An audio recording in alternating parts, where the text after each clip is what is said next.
तशी second time voter आहे मी, पण महाराष्ट्रासाठी फर्स्ट टाइम वोट करणार आहे. मत कोणाला देणार आणि का देणार? ऑफकोर्स काँग्रेसला. कारण आमच्या घरी पप्पा, आजोबा, मम्मी सगळेच काँग्रेसला वोट करतात. एक स्टुडंट म्हणून किंवा महाराष्ट्राच्या तरुण नागरिक म्हणून काय प्रश्न आहेत? Can you please share just one out of them? सध्या कॉलेजला जाताना आणि फ्युचरमध्ये जॉबसाठी येण्या जाण्यात खूप वेळ जाणार आहे. So traffic is my concern. मग तुमच्या मते यावर सॉल्युशन काय? Better public transport system. त्यातलं तुम्हाला काय आवडतं? रिक्षा, मेट्रो, बस का ट्रेन? खूप कम्फर्टेबल असल्याने अर्थातच मेट्रो, पण त्या अजून कमी आहेत आणि मेट्रो वाढवण्यासाठी झाडं कापावी लागतात. It brings pollution, you know. तुम्हाला हे माहिती आहे का की 30 किलोमीटरच्या एका मेट्रो प्रकल्पाने 4400 टन कार्बन मोनोऑक्साईड आणि 1,66,000 टन कार्बन डायऑक्साईडचं एमिशन कमी होतं. आणि मेट्रोसाठी रेल्वे किंवा सिटी बस पेक्षा कमी झाडं कापावी लागतात.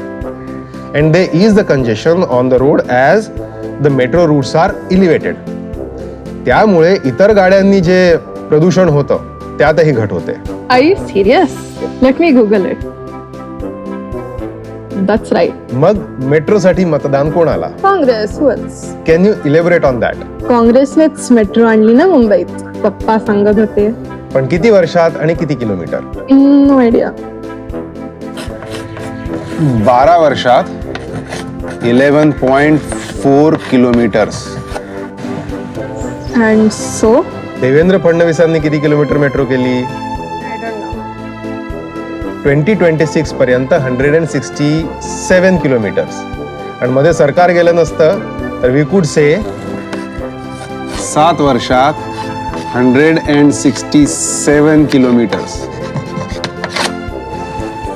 रिअली? आणि हा आकडा फक्त मुंबईचा आहे बरं. नागपूर, पुणे वगैरे शहरांचं इथे ऍड केलेलं नाही. Google it. Okay, you are right. तर मग आता मेट्रोसाठी मत कोणाला? पण घरी सगळे काँग्रेसलाच वोट टाकतात. आपलं मत आपलंच मत असतं. तुमच्या परिवाराचं मत विचारायचं असतं तर तुमच्या आजोबांना तुमच्या सगळ्यांच्या नावावर वोट टाकायला सांगितलं असतं ना. आपला परिवार, समाज, धर्म हे महत्वाचे आहेत, पण हे आपल्या महाराष्ट्रापेक्षा मोठे आहेत का? That you decide. आजोबा आणि आई घरीच असतात.